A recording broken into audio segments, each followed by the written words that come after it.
دقیانوس بادشاہ کا زمانہ تھا، سمجھنا کہ انہوں نے جو تھا دیوار تنوا دی اور ایک تختی لکھ دی تھی۔ 300 سال کے بعد اللہ نے جب ان کو نیند سے بیدار کیا، زندہ کیا، تو وہ سکہ اسی دور کا تھا۔ اب پوچھو دنیا کے مولوی سے اور مفتی سے، وہ کتا جنت میں جائے گا یا نہیں جائے گا؟ پوچھو، قرآن کی تفسیر پڑھو، کتا جنت میں جائے گا۔ اس کے پاس جنت میں جانے کی کون سی وجہ ہے؟ نمازیں نہیں، روزے نہیں، حج نہیں، زکات نہیں، کیا ہے پھر؟ اللہ والوں سے محبت۔ اس کے علاوہ کوئی اور وجہ ہے؟ نہیں۔ قرآن پاک میں ہے یہ، وہ کتا اللہ والے سے محبت کرتا تھا، اس کی وجہ سے وہ جنت میں جائے گا۔ جنت میں جتنے جانور جائیں گے ان جانوروں میں جانے والا وہ کتا بھی ہوگا۔ اب پوچھا گیا کتا کس شکل میں جائے گا؟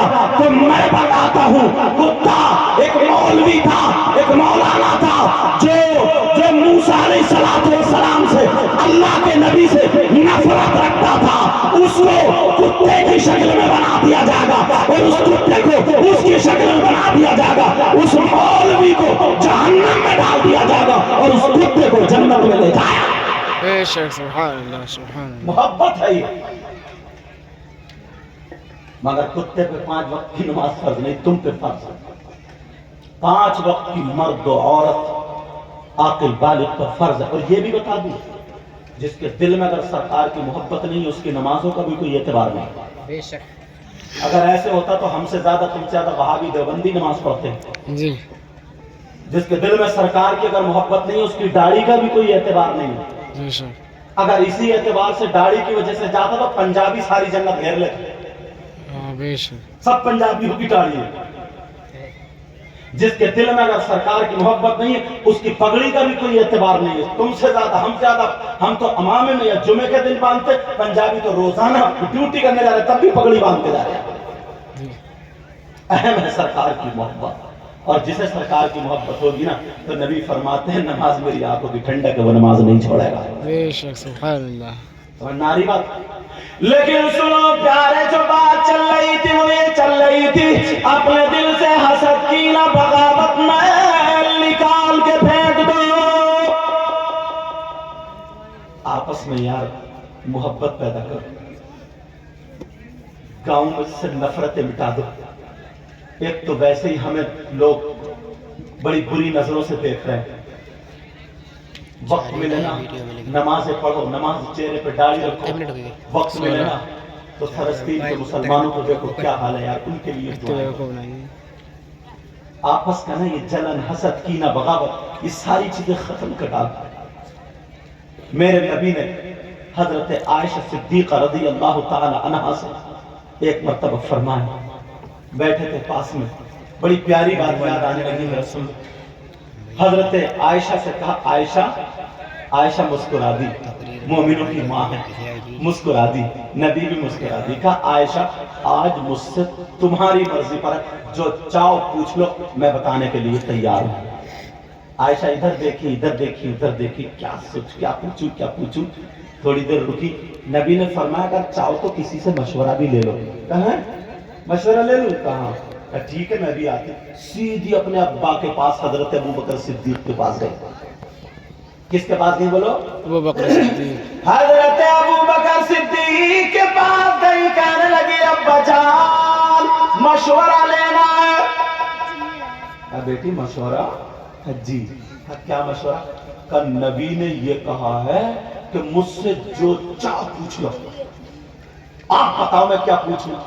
حضرت ابوبکر صدیق تو اچھل گئے، کہنے لگے بیٹی میں چاہتا تھا کوئی گھڑی ایسی آئے، کوئی وقت ایسا آئے، کوئی ٹائم ایسا آئے میری بیٹی تو میں یہ بات پوچھوں، وہ گھڑی آ گئی، میں بتاتا ہوں نبی سے کیا پوچھنا ہے۔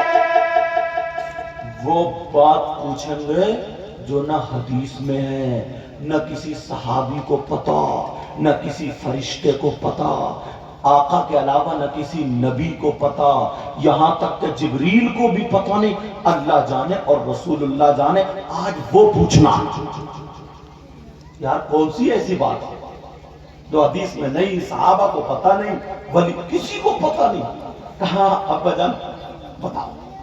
کہا بیٹی سن، میرے دل میں بہت دنوں سے تھا کوئی موقع ملے تو پوچھوں گا، مگر وعدہ ہی کرو تمہیں نبی بتا دے تو مجھے بھی بتا کے جاؤ گی؟ بیٹی سے کہا مجھے بھی بتا کے جاؤ گی؟ کہا جی. کہا ابا جان بتا کے جاؤ. ٹھیک ہے. کہا بیٹی یہ پوچھنا کہ آقا، او بیٹا تو میں ضرور لے کے جاؤں گا. کہا آقا جب آپ معراج کو گئے، معراج کی باتیں سنی ہوں گی نا، جب معراج کو گئے پہلے آسمان پہ، دوسرے پہ، تیسرے پہ، چوتھے پہ، پانچویں پہ، چھٹے پہ، ساتویں پہ، سدرۃ المنتہا پہ پہنچے. جبریل رک گئے. جبریل بولے آگے چلوں گا تو میرے پر جل جائیں گے. یہ پوری بات سنی آپ نے جی. مگر بیٹی پوچھنا یہ، جب رسول اللہ سے ملاقات کے لیے گئے تو تیسرا کوئی نہیں تھا وہاں پہ، اور اللہ اور رسول اللہ میں راز و نیاز کی باتیں ہوں. نہ کوئی فرشتہ تھا، نہ کوئی نبی تھا، نہ صحابی تھا، کوئی نہیں تھا، مگر جو راز و نیاز کی باتیں ہوئی وہ کسی کو پتا نہیں. کہا بیٹی تم نبی سے یہ پوچھ لینا آقا جو راز و نیاز کی باتیں تھی ان میں سے کوئی ایک بات بتا دے. جو اللہ کے درمیان، آپ کے درمیان جو راز و نیاز کی باتیں ہوئی تھی نا، وہ صرف آپ کے سینے میں ہے، ان میں سے کوئی ایک بات بتا دے. کہا ٹھیک ہے میں بھی جا کے پوچھتی ہوں. گئی، السلام علیکم نہیں بولے والد آگے. جی. کہا پوچھ لوں آقا؟ پوچھو. کہا آقا جب معراج میں گئے آپ میں اور اللہ میں راز و نیاز کی جو بات ہوئی ان میں سے کوئی ایک بات بتا دے. نبی بولے ہاں عائشہ بڑی اونچی بات پوچھ رہی ہو، لگتا ہے تمہارے پیچھے کوئی اور ہے. نبی سمجھ گیا اتنی اونچی بات تو ابو بکر ہی پوچھ سکتے. کہا بیٹی میں سمجھ گیا تمہارے پیچھے کون ہے؟ کہا لگتا ہے میرا ابو بکر ہے. کہا جی آقا ہاں میں نے ان سے مشورہ دیا تھا. کہا تھا عائشہ سنو تم سے وعدہ تو کر لیا مگر ان تمام باتوں میں سے صرف ایک ہی بتاؤں گا. کہا آقا ایک ہی بتا دو. اب سننا چاہ رہا ہو کون سی بات تھی؟ بولو پیچھے والو بولو. سننا چاہ رہا ہو یا رہنے دوں؟ سننا چاہ رہے ہو؟ پتہ چلنا چاہیے کون سی بات تھی. میرے نبی کہنے لگے کہ عائشہ سنو، میری بہنیں بھی سن لے. عائشہ سنو، تمام باتوں میں سے راز و نیاز کی جو باتیں تھی ان میں سے ایک بات میں یہ بتا رہا ہوں کہ اللہ نے مجھ سے وعدہ لے لیا ہے. کہے پیارے تیرے امتیوں میں سے اگر کوئی امتی ایسا ہو جو ٹوٹے ہوئے دلوں کو جوڑے، جو نفرتوں کو مٹا دے، آپس میں جو اختلاف ہے اس کو ختم کر کے ملا دے، جو ٹوٹے ہوئے دل تھے ان کو جوڑ دے، تو اے محبوب میں اسے بغیر حساب و کتاب کے جنت میں بھیج دوں گا. جب اتنا کہا تو حضرت عائشہ خوش ہو گئی اور کہنے لگی آقا میں ابھی آتی ہوں. حضرت ابو بکر صدیق کاریگر میں چکر لگا رہے تھے، میری بیٹی آ رہی ہوگی پتہ نہیں کیا بات ہے. جیسے ہی بیٹی آئی ابو بکر صدیق بولے کہا بیٹی جلدی بتاؤ کیا نبی نے کچھ بتایا؟ کہا ابا جان بیٹھ جائیے. آقا بیٹھ جائیے ابا جان. ابو بکر صدیق بیٹھ گئے. حضرت عائشہ کہتی ہے ابا جان بڑی خوشی کی بات ہے، مسکرا کے بولی نبی نے فرمایا اگر آپ کے امتیوں میں کوئی ایسا شخص ہے جو ٹوٹے ہوئے دلوں کو چھوڑ دے، لوگوں کے دلوں سے حسد کینہ نکال کے ان کے سینے کو محبت رسول کا مدینہ بنا دے، ٹوٹے ہوئے دلوں کو چھوڑ دے، ملا دے، نفرتیں ختم کر کے میل ملاپ کرا دے، ٹوٹے ہوئے دلوں کو جوڑ دے، تو اسے اللہ تعالیٰ جنت میں بغیر حساب و کتاب کے بھیج دے گا. جب اتنا کہا تو ابو بکر صدیق کی آنکھوں میں آنسو آ گئے. ابو بکر صدیق رونے لگے. ابو بکر صدیق کی آنکھوں سے ٹپ ٹپ آنسو گرنے لگے. بیٹی کہنے لگی عائشہ بولی ابا جان کیا میری بات بری لگ گئی؟ ابا جان بتاؤ کون سی ایسی بات لگی؟ یا کہیں درد ہے یا پیٹ میں درد ہے، کوئی تکلیف ہو گئی؟ کہا بیٹی معاملہ یہ نہیں ہے، نبی کی بات کو سمجھو، دوسرا پہلو دیکھو۔ نبی نے فرمایا اگر جو ٹوٹے ہوئے دلوں کو جوڑ دے وہ جنت کے راستے پر ہے۔ اس کا ایک مطلب یہ ہے جو جڑے ہوئے دلوں کو توڑ دے، جو ملے ہوئے دلوں کو نفرت پھیلا دے، تو آپس میں لوگ ملے ہو اور ان کو ہٹا دے، وہ جہنم کے راستے پر ہوگا۔ اور آنے والے زمانے میں جوڑنے والے کم ہوں گے، توڑنے والے لوگ زیادہ۔ نعرہ تکبیر، نعرہ رسالت، مسلک اعلی حضرت۔ سمجھ میں آ رہی ہے بات؟ یار کہاں ڈالو گے ان باتوں کو؟ آج سے کسی میں اختلاف کراؤ گے؟ توڑنے والے بنو گے، جوڑنے والوں بنو گے؟ جوڑنے والے۔ دونوں راستے میں نے دکھا دیے، دونوں راستے دکھا دیے۔ بولو توڑنے والے بنو گے، جوڑنے والے؟ سچ میں ہاتھ اٹھائیے، دیکھو کتنے لوگ بنیں گے جوڑنے والے۔ اے ماشاءاللہ، اللہ تعالیٰ سلامت رکھے آپ کو، اتنا دے میرے مولا، ان کی دنیا اور آخرت دونوں روشن کرے۔ آمین آمین شامی آقا اے اللہ ان کی فیضان جاری و ساری فرما دے۔ آمین۔ اور کل کو مجھے امید ہے پیر طریقت رہبر شریعت حضور الشاہ سید سہیل میاں صاحب تشریف لائیں گے۔ بے شک۔ ارے یار جن کے گھرانے سے اعلیٰ حضرت کے فیضان برسا تو اعلیٰ حضرت بن گئے، وہ تشریف لائیں گے تمہارے ہاں۔ نبی نے فرمایا اگر کوئی عالم، لیکن اچھا عالم، کوئی عالم کسی بستی کے قبرستان سے گزر جائے تو اس قبرستان کے مردوں سے اللہ تعالیٰ 40 دن کے لیے عذاب اٹھا لیتا ہے۔ ماشاءاللہ بے شک۔ جلسے میں تمہارے یہاں کتنے عالم آتے ہیں، کتنے پیر آتے ہیں، کتنے مفتی آتے ہیں، تو تم نے یہ کام اچھا کیا یا غلط؟ بولو۔ اچھا چلو ایک بات اور بتا دوں میں تمہیں، اگر اجازت ہو تو۔ کچھ لوگ ایسے ہیں نا جن کے پیجامے کچھ زیادہ اونچے ہوتے ہیں، تو وہ کیسی بات کرتے ہیں تم؟ وہ کرتے ہیں سنو دیکھ رہے تم، اتنا بڑا جلسہ، اتنا بڑا خرچ، اتنا روپیہ، اتنا پیسہ، اتنا یہ لگانے کی کیا ضرورت ہے؟ دیوبندی۔ مسجد میں کر لو۔ بولو ان سے یہ پوچھو نبی کی محبت کا، اللہ والے کی محبت کا معاملہ آتا ہے تو تمہیں یہ دکھتا ہے تمہاری بیٹی کی شادی ہوتی ہے، بیٹی کی شادی میں کم سے کم 5 لاکھ تو اٹھتے ہی ہوں گے منیمم۔ بولو نہیں اٹھتے کیا؟ جی۔ ہاں نا تو بولو نہیں اٹھتے کیا؟ تو ان سے کہیو 10,000 روپے امام صاحب کو دے کے مسجد میں نکاح پڑھوا دو، 11 یا 7 یا جتنے 2-3 آدمیوں کو لے کے ولیمہ کرا دو، کل ملا کے سارا خرچہ 25,000 میں ہو جائے گا۔ یہ تو کتنے بچے؟ 4,75,000۔ وہ مسجد میں کیوں نہیں لگا دیتے؟ بے شک بے وہ شک۔ مسجد میں کہ اپنی بیٹی کا اگر برتھ ڈے ہو نا، برتھ ڈے، اس میں بھی تو کیک کاٹ رہا۔ اچھا چلو میں ہوں، اب میں اگر ایسی باتیں کروں تو یہ اتنا قیمتی صافہ، اتنے قیمتی کپڑے پہنو، یہ 200 روپے کپڑے پہن لیتا، سمجھے؟ 1800 بچتے اس جبے میں سے، پتہ چل گئے ہو کیا قیمت ہے جبے کی۔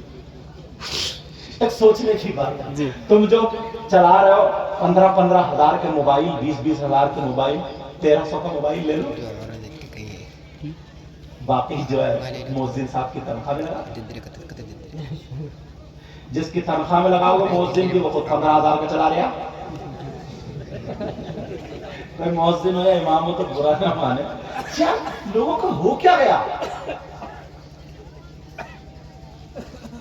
ضرور شادی میں نہیں ہوگا کچھ بھی، نہیں کہیں گے کہ شادی میں خرچہ کرو چل 25,000 میں، یا میں نکاح پڑھاؤں گا چل فری میں، یہ سب مسجد کو نہیں کہے گا، سمجھے؟ مگر ابو جہل نے بھی حضور کو دیکھا، ابو بکر نے بھی حضور کو دیکھا، دیکھنے کا نظریہ کچھ الگ تھا یار۔ جی۔